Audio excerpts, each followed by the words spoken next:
أعوذ بالله من الشيطان الرجيم. بسم الله الرحمن الرحيم.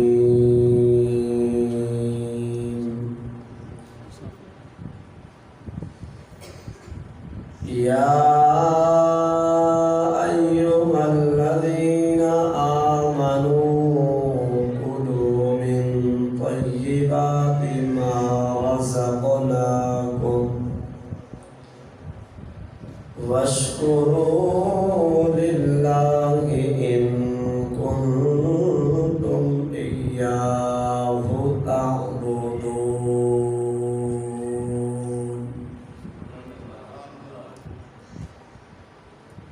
أما بعد،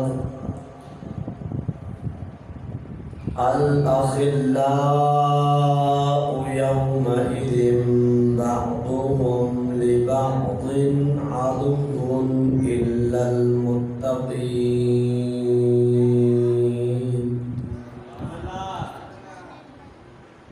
صدق الله العظيم وصدق رسوله النبي الكريم، ونحن على ذلك لمن الشاهدين والشاكرين، والحمد لله رب العالمين.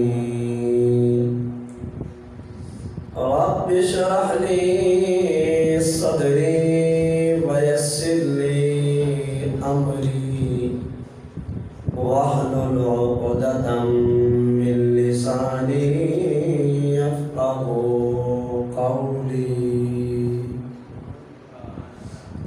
إن الله وملائكته يصلون على النبي. يا أيها الذين آمنوا صلوا عليه وسلموا تسلیما. سارے دوست احباب محبت کے ساتھ آقا کی ذات پہ دروشی پڑھیں. الصلاۃ والسلام علیک یا سیدی یا رسول اللہ. سارے مل کے محبت سے اونچی آواز سے پڑھ لیں. الصلاۃ والسلام علیک یا حبیب اللہ. الصلاۃ والسلام علیک یا سیدی یا رحمت للعالمین. الصلاۃ والسلام علیک یا سیدی یا نبی اللہ وعلی آلک واصحابک یا نور اللہ. اللہ اللہ کیے جانے سے اللہ نہ ملے. اللہ اللہ کیے جانے سے اللہ نہ ملے. اللہ والے ہیں جو اللہ سے ملا دیتے ہیں.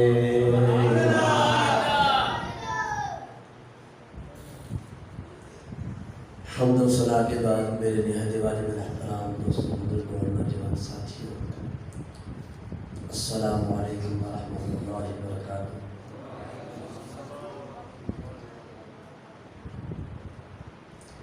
آپ کے سامنے قرآن مجید فرقان حمید کی 2 آیات مبارکہ پڑھنے کا شرف حاصل کیا ہے. خالق کائنات رب ذوالجلال کی بارگاہ میں دعا ہے کہ ان آیات مقدسہ کا معنی حق سچ بیان کرنے کی توفیق عطا فرمائے، اور ہمیں ان آیات مقدسہ کا معنی سن کر سمجھ کر اس پر عمل کی ہمیں توفیق عطا فرمائے. الحمدللہ حضرت علامہ مولانا قاری محمد صدیق نقشبندی صاحب کے حکم پر میں حاضر ہوا۔ طبیعت تو ساتھ نہیں دیتی، مزاج میرا جو ہے وہ ٹھنڈا ہے، سادہ ہے۔ آج کل جو پسند کیا جاتا ہے، زیادہ تر شعر و شاعری پسند کی جاتی ہے، ترنم کو زیادہ پسند کیا جاتا ہے۔ لیکن کہنے کا مقصد یہ ہے، ترنم میں بیان کرنا کوئی برا نہیں ہے، اچھی بات ہے۔ اچھی آواز میں اللہ تبارک و تعالی اور اللہ کے محبوب کا ذکر ہونا چاہیے۔ تو ان کے حکم پر میں حاضر ہوا۔ سادی سی گفتگو ہے، مختصر گفتگو ہوگی۔ اگر آپ کا ساتھ ہوا سبحان اللہ ماشاء اللہ، اگر انشاءاللہ تھوڑا کچھ اور آگے ذکر کر لیں گے، سن لیں گے۔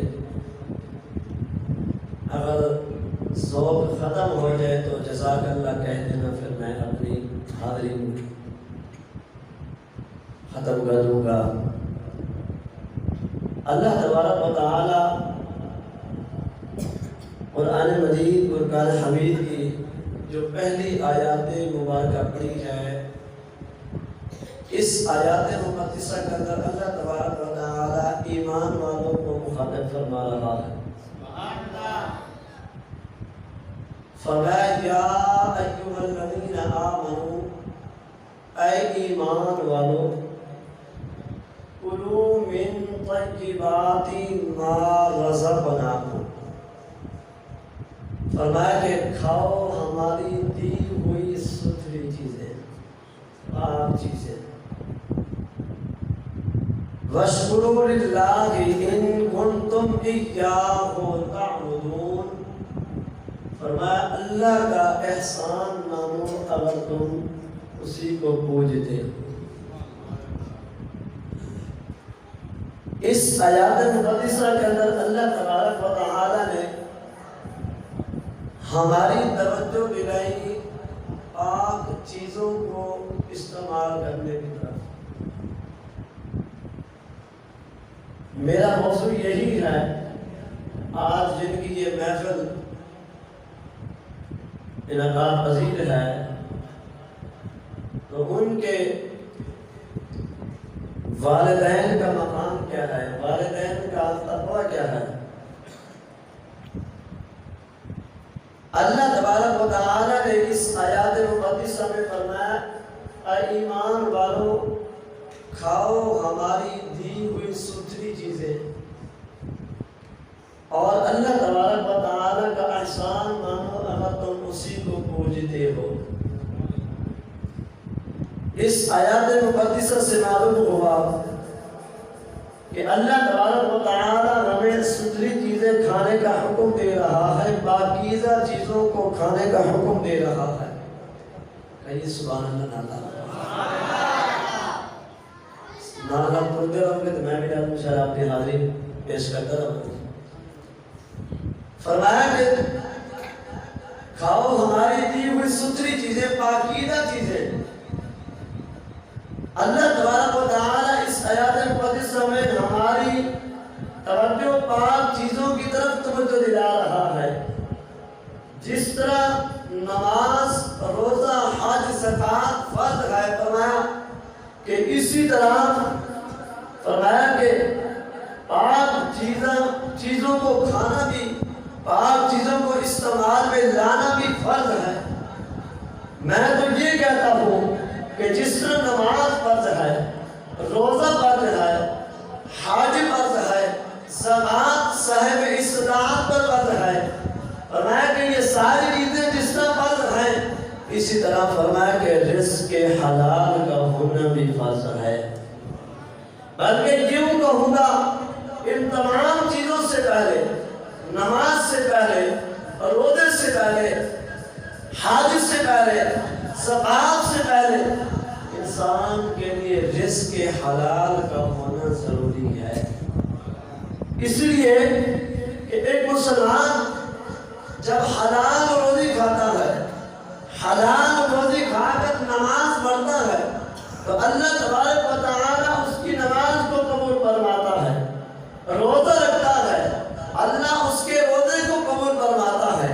حج کرتا ہے، اللہ اس کے حج کو قبول فرماتا ہے۔ زکوٰۃ دیتا ہے، پاک مال میں سے اللہ اس زکوٰۃ کو قبول فرماتا ہے۔ اور تمام عبادتیں اس کے ساتھ جو برعکس ہیں، چاہے وہ صدقہ ہے، چاہے وہ خیرات ہے، جس طرح کی بندہ نیکی کرتا ہے رزق حلال کھا کر، جس طرح کی نیکی کرتا ہے، اللہ تبارک و تعالی رزق حلال کھانے کی برکت سے تمام نیکیوں کو قبول فرما لیتا ہے۔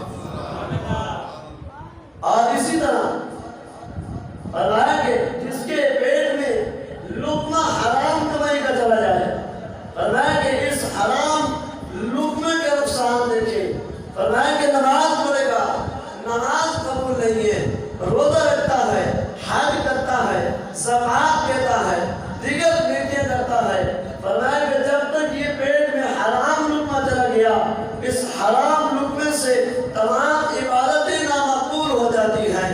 مثال کے طور پر انسان عمارت بناتا ہے، مکان بناتا ہے، فرمایا کہ جب وہ مکان بناتا ہے تو مکان بناتا ہے، محنت کرتا ہے، اس پر رقم خرچ کرتا ہے، اگر اس کی بنیاد ہی ابتدا میں کمزور ہو تو وہ عمارت کامیاب ہو سکتی ہے؟ عمارت کبھی کامیاب نہیں ہو سکتی۔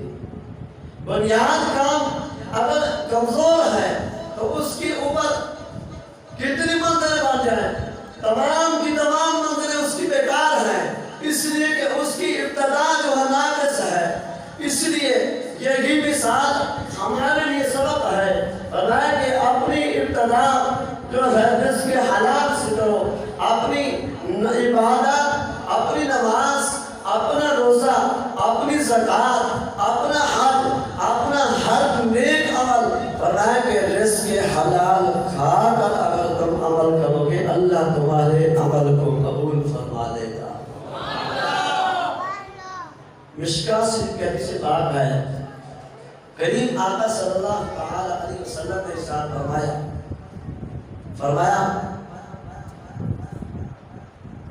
فرمایا کہ رزق حلال تلاش کرنا فرضوں کے بعد ایک فرض ہے، اور جہاں اللہ تبارک و تعالی نے پاکیزہ چیزوں کو کھانے کا حکم دیا، وہی جو ہے حرام سے بھی بچنے کا ہمیں حکم دیا ہے۔ قرآن کریم کہتا ہے، آیات مقدسہ 5واں پارہ ہے، فرمایا یا ایھا الذین آمنوا لا تأکلوا اموالکم بینکم بالباطل، پھر فرمایا کہ اے ایمان والو، فرمایا کہ آپس میں ایک دوسرے کا مال ناحق طور پر نہ کھاؤ، یعنی دوسرے کا مال اپنے مال میں ملا کر نہ کھاؤ۔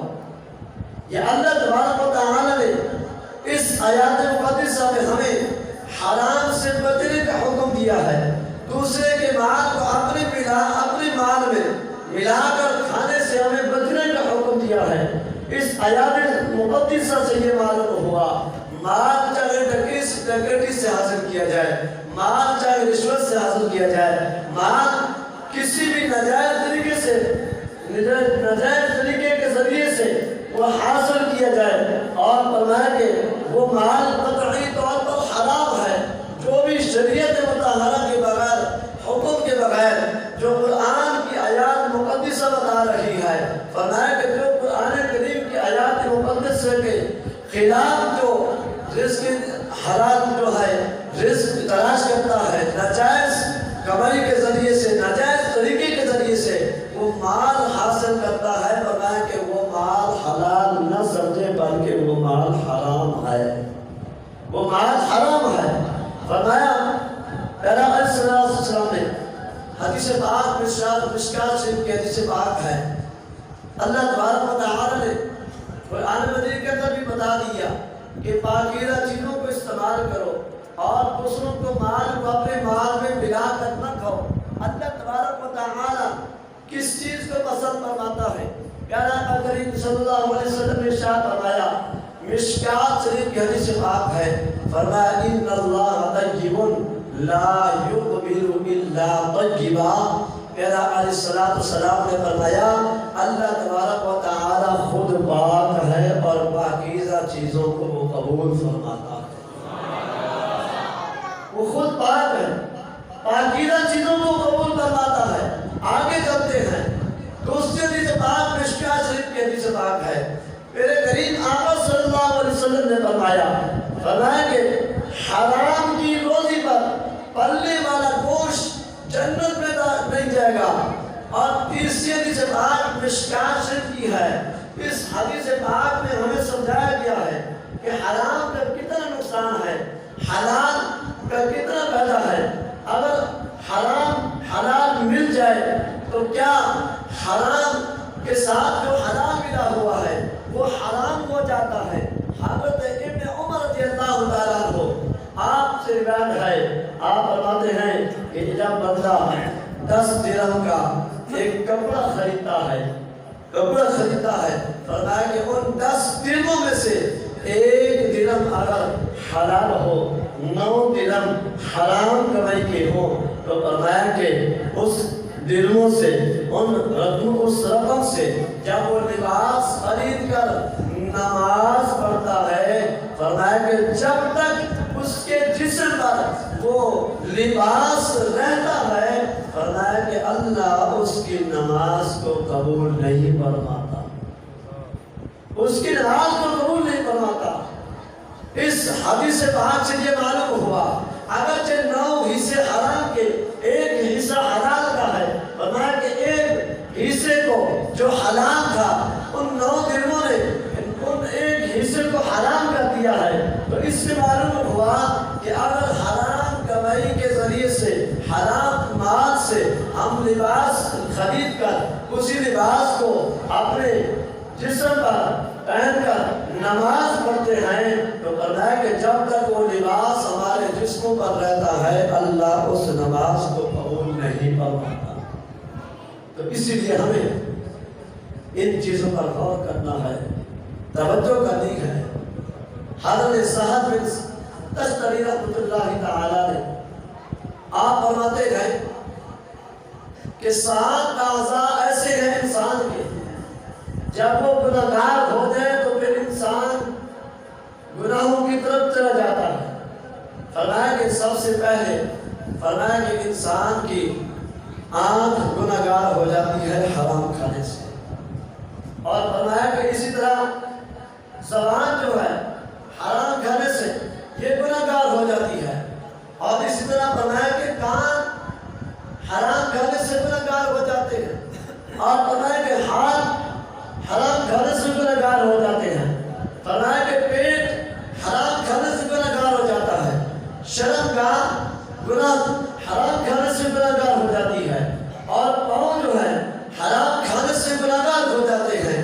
فرمایا کہ جب یہ اعضاء گناہگار ہو جاتے ہیں پھر انسان گناہوں کی طرف چلا ہی جاتا ہے، گناہوں کے اندر مبتلا ہو جاتا ہے۔ تو اس سے معلوم ہوا کہ ہم نے اپنی آنکھوں کو گناہوں سے بچانا ہے، ہاتھ کو گناہ سے بچانا ہے، زبان کو گناہ سے بچانا ہے، کانوں کو بچانا ہے، پیٹ کو بچانا ہے، شرمگاہ کو گناہ سے بچانا ہے، اپنے پاؤں کو گناہ سے بچانا ہے۔ معلوم یہ ہوا کہ جن لوگوں نے قرآن کریم پر عمل کیا اور جن لوگوں نے قرآن کو سمجھا، حرام کو حرام سمجھا، حلال کو حلال سمجھا، اور حرام کو سیب پہ رکھا، حلال استعمال کیا، حلال اپنے بچوں کو کھلایا، اپنی بیوی بچوں کی تربیت کی، فرمایا کہ وہ خود بھی وقت کے کامل ولی بنے اور ان کی اولادیں بھی وقت کے ولی اللہ بنے۔ کہتے سبحان اللہ، محبت سے سارے مل کے کہتے سبحان اللہ۔ سبحان اللہ کریں گے تو میرا دل کرے گا آگے چلتا جاؤں گا۔ میرا مضمون جن کی آج یاد میں یہ محفل سجائی گئی ہے ان کی طرف میں لے کر جا رہا ہوں۔ ابتدا ان کی کس طرح ہے؟ ابتدا فرمایا کہ جن لوگوں نے قرآن کو سمجھا، سمجھ کر اس پر عمل کیا، دیا. پھر فرمایا کہ جب تمیز کر دی، فرق کر دیا، حلال کو حلال سمجھا، حرام کو حرام سمجھا، پھر اللہ تبارک و تعالی نے انہیں مقام کیسا عطا فرمایا، شان کیسی عطا فرمائی، ایسا مقام عطا فرمایا. فرمایا کہ وہ دنیا سے تو چلے گئے لیکن ان کے بعد آنے والوں کے دلوں میں ان کی محبت پیدا فرما دی. آج لوگ ان کا چرچا کرتے ہیں، ان کی تعریفیں کرتے ہیں، ان کے مقام بیان کرتے ہیں، ان کی شان بیان کرتے ہیں. میری مقصود، میری اس آیات مقدسہ کو جس طرح میں لے کر جانا چاہتا ہوں، حضرت سیدنا ابو صالح جنگی دوست رحمت اللہ تعالی علیہ یہ کون ہیں؟ یہ حضرت سیدنا شیخ عبد القادر جیلانی رضی اللہ تعالیٰ عنہ کے والد ماجد ہیں. والد ماجد فرمایا کہ آپ فاقس سے رہتے تھے، آپ مجاہدے میں رہتے تھے، نفس پر قابو کرنے کے لیے آپ زیادہ تر بھوکے رہتے تھے، روزہ رکھ دیا کرتے تھے، مجاہدی کرتے تھے. فرمایا کہ ایک مرتبہ آپ روزے سے تھے تو آپ ایک دریا پہ تشریف لے گئے. علماء نے لکھا کہ دریا جو ہے وہ دریائے دجلہ تھا، دریا دجلہ تھا جس پر آپ تشریف لے گئے. افطاری کا وقت تھا. فرمایا کہ اس وقت آپ جب دریا کے قریب بیٹھے تو آپ نے دیکھا کہ ایک سیب بہتا ہوا آیا اور آپ نے اس سیب کو پکڑ لیا اور آپ نے اس سیب کو تناول فرمایا، تناول فرما دیا. آپ نے جب کھایا تو دل میں خیال آیا کہ اے ابو صالح، جو سیب تم نے کھایا آیا کہ یہ تمہارے لیے حلال ہے کہ حرام؟ کھا تو لیا ہے، یہ بھی سوچا کہ یہ حرام ہے کہ حلال ہے. آپ نے دل میں سوچا کہ یہ سیب میں نے کھا تو لیا ہے لیکن مالک کی اجازت کے بغیر کھایا ہے، اور جو چیز مالک کے بغیر اجازت کے کھائی جائے وہ چیز جو ہے گناہگار ہو جاتا ہے بندہ کھا کر. جب تک مالک سے اجازت نہ لی جائے پھر آپ کے دل میں یہ خیال آیا کہ یہ چیز جو کھا لی ہے بغیر اجازت کے، اگر جو مالک نہیں دیکھ رہا، اگر اسی چیز کے بارے میں قیامت کے دن مجھ سے پوچھ لیا گیا کہ اے ابو صالح تم نے سیب کھایا تھا لیکن مالک سے بغیر اجازت سیب کھا لیا تھا، پوچھا تک نہیں تھا، تو میں اللہ کی بارگاہ میں کیا جواب دوں گا؟ سیدنا ابو صالح جنگی دوست رحمت اللہ تعالی علیہ، آپ کے دل میں جب یہ خیال پیدا ہوا تو آپ اس سیب کے مالک کی تلاش میں نکل پڑے. سیب کے مالک کی تلاش میں نکلے. جب آپ اس دریا کے کنارے تشریف لے کر جا رہے ہیں، چلتے چلتے آپ نے اس باغ کو دیکھا کہ جس میں سیب کا درخت موجود ہے. آپ نے دیکھا کہ وہ درخت اس پر سیب پکے ہوئے پانی کے اندر بہتے ہوئے جا رہے ہیں. آپ کو یقین ہوا کہ یہ سیب جو میں نے کھایا ہے وہ سیب کسی باغ کا ہوگا اور اس باغ کے مالک کو تلاش کر کے اس سے معافی مانگ لی جائے، معافی مانگی جائے. سیدنا ابو صالح جنگی دوست رحمت اللہ تعالی علیہ، آپ نے جب مالک کی جستجو میں آپ نے معلومات نہیں پوچھا کہ اس کا مالک کون ہے. جب آپ کو بتایا گیا کہ اس کے مالک ہیں حضرت عبداللہ صومعی رحمت اللہ تعالی علیہ، جب بتایا گیا کہ یہ مالک ہے، آپ تشریف لے گئے، عرض کی کہ میرے سے یہ خطا ہوئی، یہ گناہ ہوا ہے، آپ کے اس باغ کے سیب کو میں نے بغیر اجازت کے کھایا ہے، میں معافی کے لیے آیا ہوں. حضرت عبداللہ صومعی رحمت اللہ تعالی علیہ، آپ بھی کوئی عام بندے نہیں تھے، آپ بھی اللہ تبارک و تعالی کی بارگاہ میں آپ کا بہت بڑا مرتبہ تھا، آپ کا بہت بڑا مقام تھا. آپ نے اللہ نے آپ کو جو ولایت کا تاج عطا کیا ہوا تھا، اس فرمایا کہ اس کشف سے، اس روحانی علم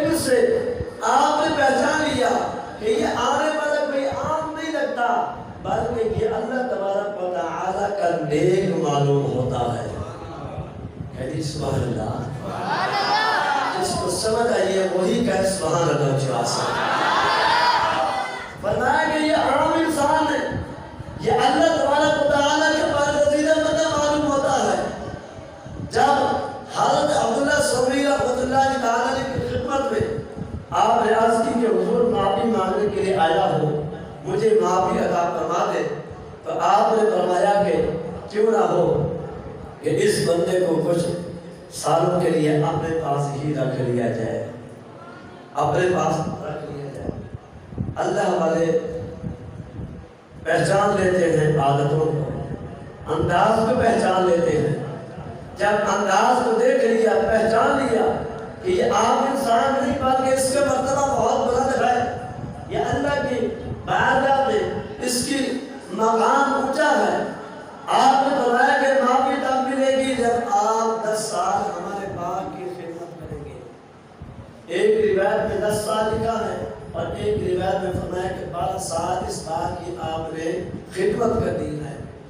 تو حضرت عبداللہ سوری رحمۃ اللہ تعالیٰ نے جب فرمایا تو حضرت ابو صالح جنگی دوست رحمۃ اللہ تعالیٰ نے آپ نے دل میں خیال کیا کہ ایک شیخ معاف کرانے کے لیے آیا، لیکن 10 سال کی مدت اس بات کی خدمت کرنی پڑے۔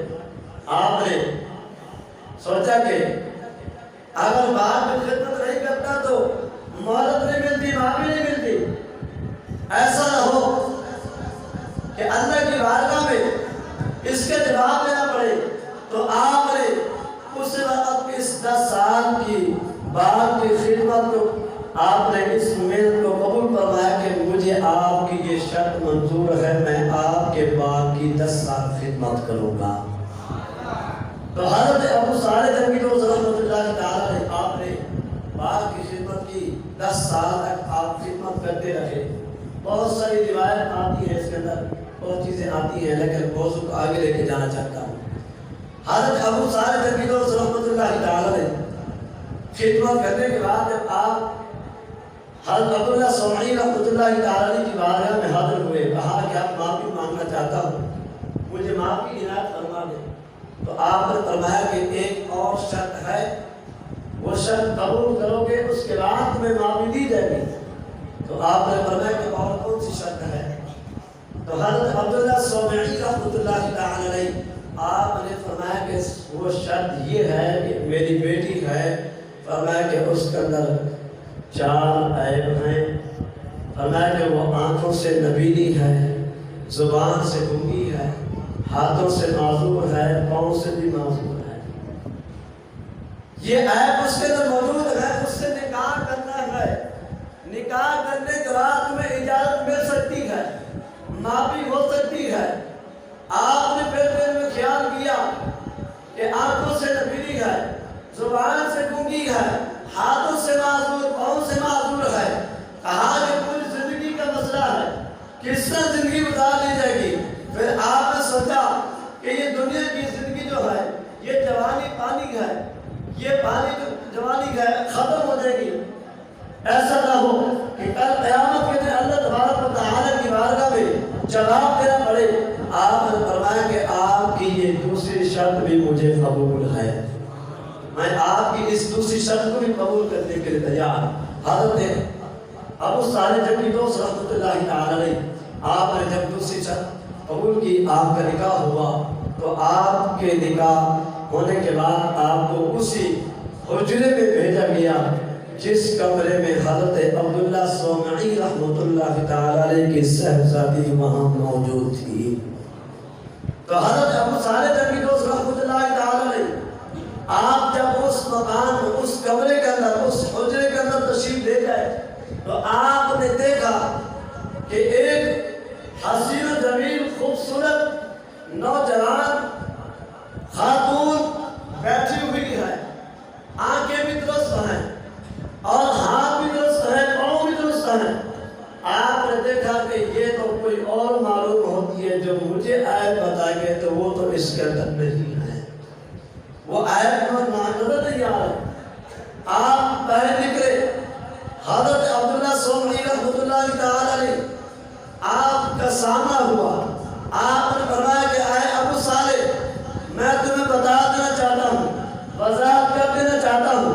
کہ جو تمہیں میں اپنی بیٹی کے عیب بتائے ہیں، فرمایا کہ آنکھوں سے اسی روی ہے، فرمایا کہ ان آنکھوں سے غیر محرم کی طرف نہیں دیکھا، اور فرمایا کہ ہاتھوں سے اس لیے یہ معذور ہے، یہ ہاتھ کسی غیر ہاتھ کے ہاتھ میں نہیں گئے، اور فرمایا کہ زبان سے کیونکہ اس لیے ہے، فرمایا کہ اس زبان سے کسی غیر مرد سے خراب نہیں کیا، اور فرمایا کہ ان پاؤں سے معذور اس لیے ہے، فرمایا کہ یہ پیر ان قدموں سے کسی غیر مرد کی طرف چل کر نہیں گئی، شریعت کو نہیں توڑا۔ حضرت ابو صالح تکی دوست رحمت اللہ تعالی علیہ، آپ نے جب اس خاتون کی یہ عادت، یہ وضاحت ہوئی اور اپنی گھر والی کی یہ شان سنی، تو آپ خوش ہوئے، اپنے گھر والے کے ساتھ رہنے لگ گئے، آپ گھر والے کے ساتھ رہنے لگے۔ پھر اس کے نتیجے کیا ہوا؟ اللہ تبارک و تعالی نے حضرت ابو صالح تکی دوست رحمت اللہ تعالی علیہ کو ایسی خوبصورت باحیا بیوی عطا فرمائی جس کے والد بھی ولی ہیں اور گھر والا بھی ولی ہے، جس کے والد ولی، جس کا گھر والا بھی ولی ہے۔ پھر فرمایا کہ جب والد ولی ہے اور فرمایا کہ جس کا والد ولی ہو اور جس کا گھر والا ولی ہو، پھر فرمایا کہ اس کی اولاد کیوں نہ ولیوں کی سردار ہو، اس کی اولاد کیوں نہ ولیوں کی سردار ہو۔ یہ تقوی کا عالم تھا کہ 12 سال خدمت کرنے کے بعد پھر نکاح کیا۔ یہ کیا تھا؟ رزق حلال کی برکت تھی۔ اللہ تبارک و تعالی 2 دن نہیں 40 دن تک آپ اس نماز پڑھتے رہے، نماز ادا کرتے رہے، آپ کو نماز میں لطف نہیں آتا، نماز میں مزہ نہیں آتا، آپ چھپ گئے، آپ نماز کے اندر لطف نہیں آیا، سکون نہیں آیا، نماز کے اندر مزہ نہیں آتا، پریشان تھے کہ لطف نہ آنے کی وجہ کیا ہے، مزہ نہ آنے کی وجہ کیا ہے۔ تو وہاں پر اللہ تبارک و تعالی کے ولی، اللہ تبارک و تعالی کے نیک لوگوں کا ایک قافلہ آیا جو کہ 40 آدمیوں پر مشتمل تھا۔ وہ آئے اس بیت المقدس میں آ کر نماز ادا کی، اور نماز ادا کرنے کے بعد ایک شخص ان میں سے بولا کہ اس بیت المقدس میں ایک شخص ایسا چھپا ہوا ہے جس کو 40 دن نماز پڑھتے ہوئے گزر گئے، لیکن اس کو نماز میں مزہ نہیں آتا، نماز میں مزہ نہیں آتا۔ جب اس قافلے والوں میں سے اس شخص نے کہا کہ 40 دن گزر گئے، نماز میں مزہ نہیں آ رہا، جب آپ نے سنا، حضرت ابراہیم بن ادم رحمۃ اللہ تعالی نے سنا کہ 40 دن گزر گئے، مزہ نہیں آیا، جو قافلے کا سردار تھا، 40 آدمیوں کے قافلے کا سردار جو تھا، اس نے کہا جس کو 40 دن نماز پڑھنے سے مزہ نہیں آ رہا وہ ہے ابراہیم بن ادم رحمۃ اللہ تعالی، وہ ابراہیم بن ادم ہے جس کو 40 دن گزر گئے نماز پڑھتے ہوئے، لیکن اس کو مزہ نہیں آتا۔ اس کی وجہ کیا ہے؟ حضرت ابراہیم بن ادم رحمۃ اللہ تعالی علیہ آپ نے جب سنا تو اس قافلے کے سردار نے بتایا کہ وہ ابراہیم بن ادم ہے۔ جب آپ نے اپنا نام سنا تو فوراً پہلے چھپے ہوئے تھے باہر نکلے اور آ کر کہا کہ جب اتنا بتا دیا ہے، اتنا تمہیں معلوم ہو گیا ہے کہ 40 دن سے میں نماز پڑھتا ہوں، نماز میں مزہ نہیں آتا، تو یہ بھی بتا دیں کہ اس کی وجہ کیا ہے، کیوں مزہ نہیں آتا، یہ بھی وجہ بتا دیں کہ مزہ کیوں نہیں آتا۔ 40 دن گزر گئے، 1 دن 2 دن نہیں، 40 دن، سوا مہینہ کہلاتا ہے۔ حضرت ابراہیم بن ادم رحمۃ اللہ تعالی پوچھتے ہیں اس کی وجہ کیا ہے؟ اس قافلے کے سردار نے کہا کہ اس کی وجہ یہ ہے، ایک روز تم اپنے علاقے کے اندر، بصرہ کا علاقہ تھا، اس علاقے کے اندر تم نے کچھ خریدے تھی، کھجوریں خریدی تھی، اور تمہارے ساتھ خریدنے والا ایک اور بھی تھا، اور اس کی جب کھجوریں تل رہی تھی، وہ کھجوریں اس کی تلی جا رہی تھی، اس کی کھجور نیچے گری، اس کی کھجور کو تم نے اپنی کھجور سمجھ کر کھا لیا تھا، فرمایا کہ وہی ایک کھجور ہے جو تم نے 40 دن نمازیں پڑھی ہیں، وہ ایک کھجور تمہیں مزہ نہیں آنے دے، وہ تمہاری کھجور نہیں تھی، بلکہ کسی اور کی تھی، جو تم نے بغیر اجازت کے اٹھا کے کھا لی ہے، اپنی سمجھ کے کھائی ہے۔ حضرت ابراہیم بن ادم رحمۃ اللہ تعالی علیہ، آپ نے جب اس کھجور کے بارے میں سنا کہ یہ وجہ ہے کہ 40 دن سے مجھے مزہ نہیں آتا، یہ کھجور وجہ بنی ہوئی ہے، نماز میں لطف نہیں آتا، نماز میں مزہ نہیں آتا، آپ فوراً بصرہ میں تشریف لے گئے، اس کھجور کے مالک کو تلاش کیا اور پھر اس سے جا کر معافی مانگی، کہا کہ مجھے معاف کر دو، میں نے تمہاری کھجور کو اپنی کھجور کے سمجھ کر کھا لیا تھا، اور اس کھجور کی وجہ سے میرا نقصان 40 دن نماز پڑھتا رہا، میرا نقصان ہو رہا ہے، نماز میں مجھے مزہ نہیں آتا۔ جب اس شخص نے دیکھا کہ یہ آنے والا معافی مانگنے والا ایک کھجور کھا کر معافی مانگنے آیا ہے، یہ عام نہیں ہے، معلوم ہوتا ہے یہ اللہ کا ولی ہے، یہ اللہ کا ولی ہے۔ حضرت ابراہیم بن ادم رحمۃ اللہ تعالی علیہ، آپ نے جب معافی مانگی تو اس مالک نے کھجور بھی معاف کی اور فرمایا کہ تمہاری اس معافی سے میں آج کے بعد سب کچھ چھوڑ کر میں بھی اپنے رب کی عبادت میں لگ جاتا ہوں۔ تو دیکھیں کہ حضرت ابراہیم بن ادم رحمۃ اللہ تعالی علیہ نے ایک کھجور بغیر مالک کی اجازت کے کھائی تو 40 دن تک نماز میں لطف نہیں آیا۔ آج ہم کتنی چیزیں بغیر اجازت کے کھا لیتے ہیں، دکان پر جاتے ہیں، چاہے کوئی دکان ہو، فروٹ والی ہو یا کریانہ اسٹور ہو، کہیں پر جاتے ہیں تو ہم بغیر اجازت کے چیک کرنے کے بہانے چیز کھا لیتے ہیں۔ اگر کوئی مالک کہتا ہے میں پوچھا تک نہیں، کہتے ہیں کہ ہم تو چیک کر رہے ہیں، چیک کر رہے ہیں، چیک کریں گے تو چیز کھائیں گے اور لیں گے۔ بھائی یہ چیک کرنا جو تمہارا بغیر اجازت کے ہے، یہ ہمارے لیے نقصان ہے۔ بظاہر اس وقت مزے کا ہے، اس وقت مزہ آئے گا کھانے کا، اس وقت لطف آئے گا کھانے کا، لیکن جب اللہ کی بارگاہ میں سامنا ہوگا، اس سے سوال ہوگا تو پھر اس وقت کیا جواب دیں گے؟